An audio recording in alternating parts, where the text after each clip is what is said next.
Kind of asking on the record now. About how long ago did you leave Venezuela? It was about 2014 when my son was 1 year old. I couldn't stay more because I was in a point where if I didn't have diapers and we couldn't buy them, or anything, and I had to hey, I have milk, do you have diapers? So we started trading things to try to survive, and I just didn't want to put my son through all of that, so I thought that the best thing was trying to leave. And I know you said that you had some family that still live in Venezuela. I have a lot of family that still live in Venezuela. I have uncles and aunts and cousins. My brother, my younger brother, he still lives in Venezuela. Now, obviously, I know everybody in the world, and I'm sure your family in particular, have been watching the news of what happened over the weekend in Venezuela. And I know there's been a lot of conversations about, especially with people in this country that maybe aren't a fan of what we did, what the military did in Venezuela, removing Maduro. But from what I understand, there's a lot of Venezuelans that are ecstatic with the way that this. Okay, so we need to set a record and make it clear in here. Of course. And this is the most important thing. 100% of the Americans that are against what happened in Venezuela are not coming from experience, okay? Whatever situation you have ever lived in the United States will never ever compare to the famine, persecution, and destruction that we have endured to 26 years. You are upset that a military operation took place because of oil, supposedly. That's what is being said. But nobody said anything while people starving, eating out of the trash. I had friends that took whatever somebody threw on the trash and tried to eat the leftovers. I had family that died because we tried to take medications from the country that we were at and send it to Venezuela, and it wasn't allowed in. Oh, goodness, sorry. No, don't worry. Flag came on down. Goodness, all right. Yeah, so we were talking about how Americans have seen this, and we see it as salvation. Honestly, that's the way we see it. We see it as the opportunity to hug our family again. Because I'm sorry, we fought way too hard. And we were either killed, run over by their tanks, taken to prison and disappeared. People that I studied with, they just disappeared. They just took them away. They vanished them. If you were put in notice, we know who you are. We know that you are protesting against us. We are going to come and take you. I worked for the government, for a bank in Venezuela, and they ran a list. And we had to, in any government, wherever the president was going to be, we needed to be there in slotted times because we needed to make it look like it was full. So, an American that hasn't lived the terror of socialism will never understand what is going on right now. I don't care if you have a master's degree in whatever. Unless you live it in your own skin, you won't ever understand it. And I think it's terribly disrespectful for anybody to tell a Venezuelan how we should react to that. I think it's terribly disrespectful to the people that have died, saying that Maduro shouldn't be where he is. In 2011, and this is out in the news, you can confirm what I'm about to tell you. In 2011, there was an overpass that is called Yaguno in Venezuela, in Caracas. And the people that were walking over that underpass, I was there with my mom. We were in the protest. We started to get shot at from the top, and the order was that anybody that was wearing the flag as a shirt or anything, we were to be shot. And one of the people that was shooting down at protesters, at Venezuelans, was Maduro. He was one of the people shooting down. And that is proven. And there are photos of him attacking people. So you cannot tell me that he shouldn't be there. Now, he's there. There are so many other things that he has done that he's not paying for. But America is making him accountable for the things that are threatening directly Americans. Like drug charges and everything. It's just the opportunity that we have before other crimes. He can at least pay for some. And we can have hope in freedom. When I saw the news, it was 5 a.m. I woke up and I read it and I couldn't believe it. And I was like, no, this is impossible. Let me read again. I just jumped and I started screaming and crying, call my mom, call my brother. I mean, we are happy. This is what we prayed for. This is what we dreamed for. We are not free yet. We need America to stay in Venezuela until all of the other bad guys are out. But without America, this wouldn't be fathomable. Like, it's just insane. Now, obviously, your family's still there. Yes. I know it's only been a couple days now since Maduro's been captured, but what is Venezuela like right now? So Venezuela is a good amount of happiness and fear. We do celebrate, and like you can hear the celebration, and people, we call it panelazo, like we make sounds with the pans and etc.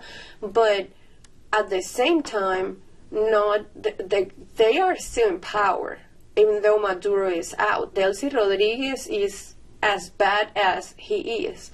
So people have been threatened, and people are actively being threatened. If you show support on what is happening, we are going to come and get you. So why don't you see Venezuelans in the street of Venezuela? Because we know that the military in Venezuela is still under control of Delcy Rodriguez, and if we go out to show support to what is happening, is going to happen the same that has been happening in all the protests that have happened. We are either going to be shot at, killed, disappeared, like something bad is going to happen. Like we get messages on WhatsApp. My brother, on the day that the bombs hit, that morning, where we live, where our home is, or used to be my home, is on a straight line less than a mile away from where one of them hit, the volcan antennas, las antenas del volcán. It was where it hit. He said that he heard it and he saw it and it felt like the world was ending. But the fear is so great of what the government is capable of that when we were talking on the family chat, because he needed to go somewhere else to charge his phone because they lost power and all of that, and when he was coming back, we were advising him, delete all the conversations with us, turn the Wi-Fi, like turn the WhatsApp off, your Instagram, don't share anything. If they stop you on the way back, make sure that you didn't have any of these conversations with you, because that's the first thing they do. They ask you for your phone and they check on your WhatsApp and they see what you have been talking about, and in that then something may or may not happen with you. Now, for your family, are you worried for their safety? I am worried for their safety. Now, in a situation like this, is there any way to really guarantee their safety? If America had boot on the ground. And, yeah. Oh, sorry, go ahead. Because, so, this is the deal.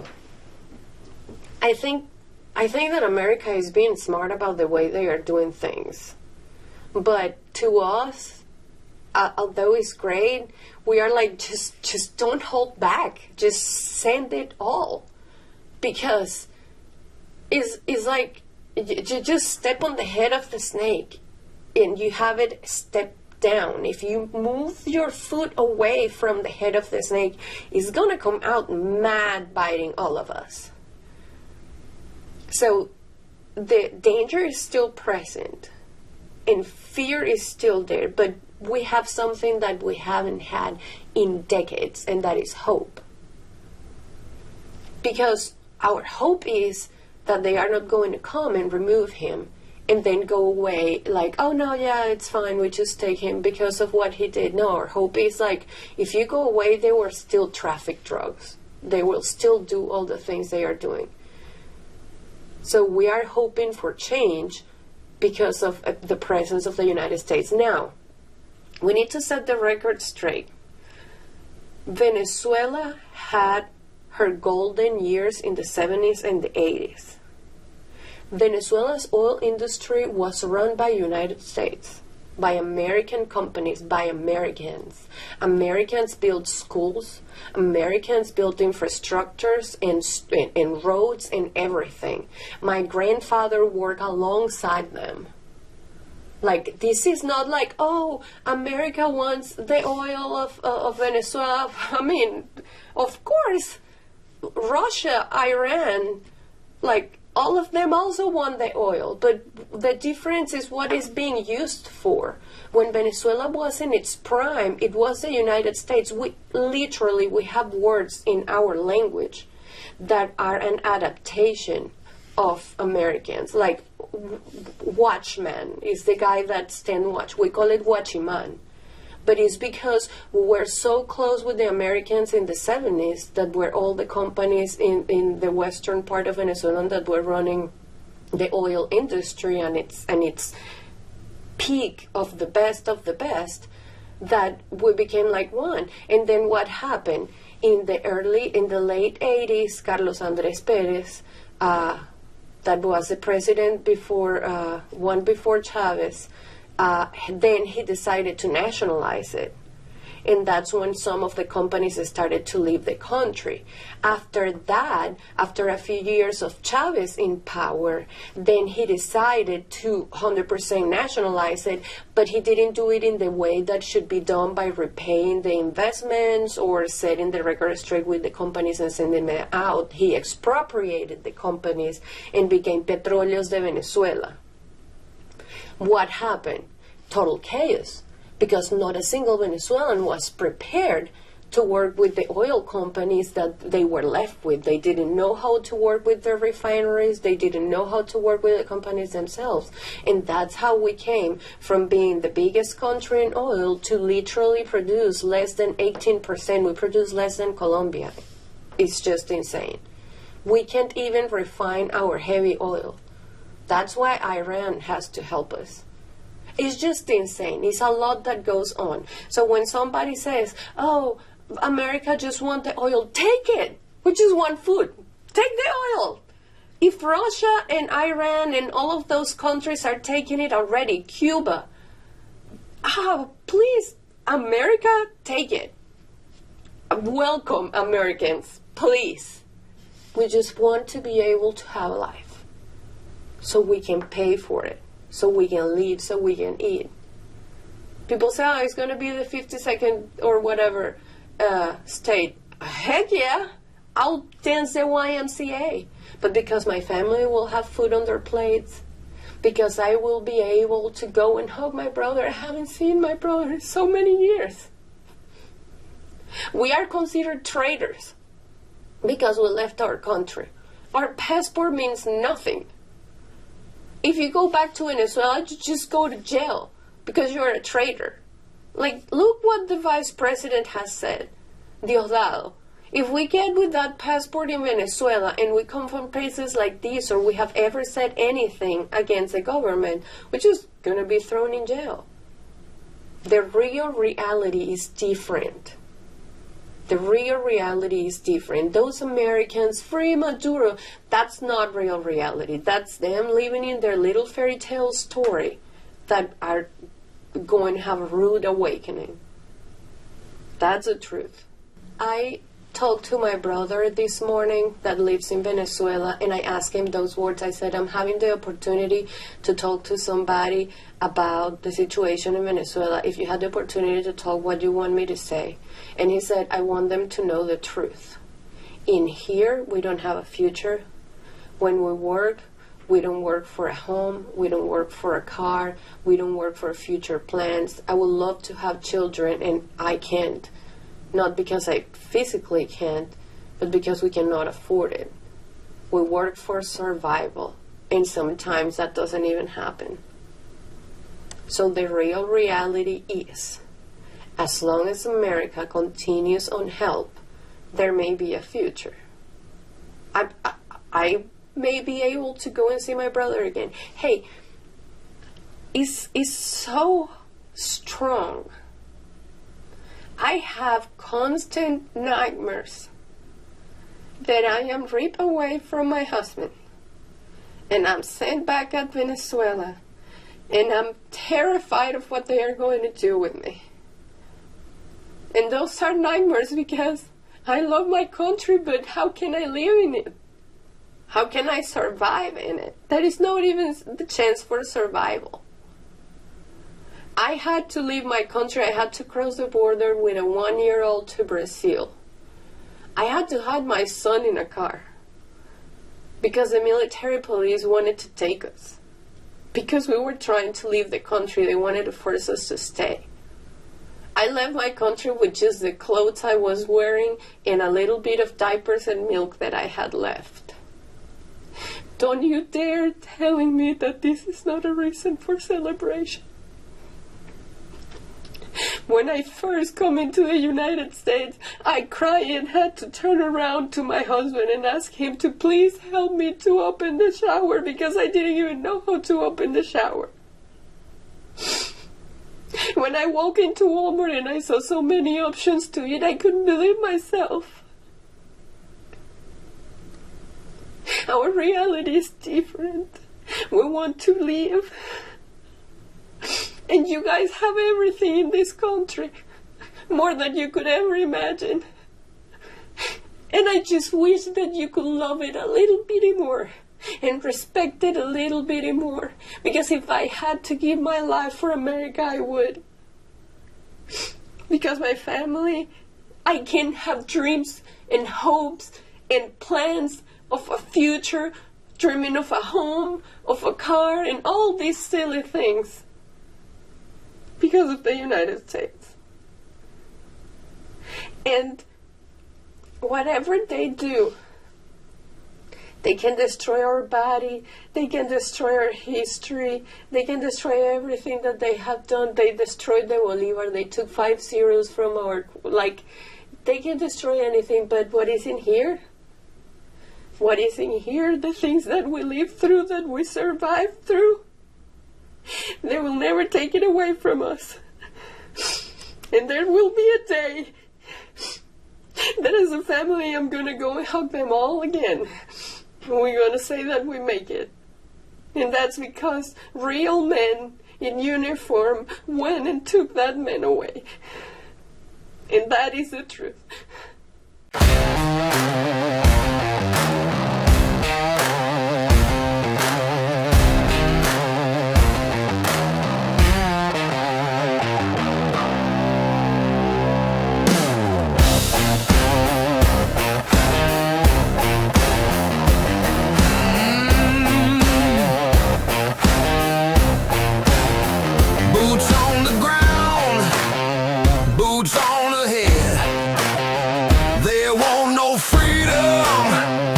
Snake is dead. Live right, live right, live right, live right. Now put your boots down. Live right, do right, do right. Now put your boots down. Boots on the ground. For Venezuela.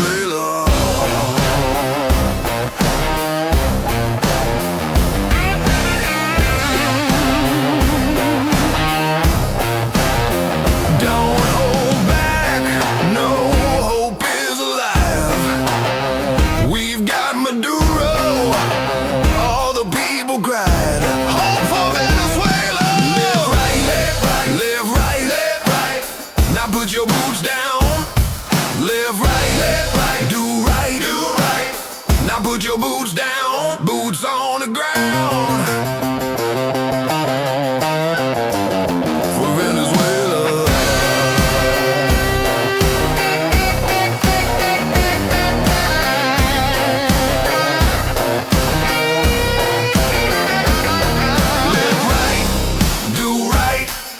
get the oil right. Go put your boot down. Live right, do right, get the oil right. Go put your boot down.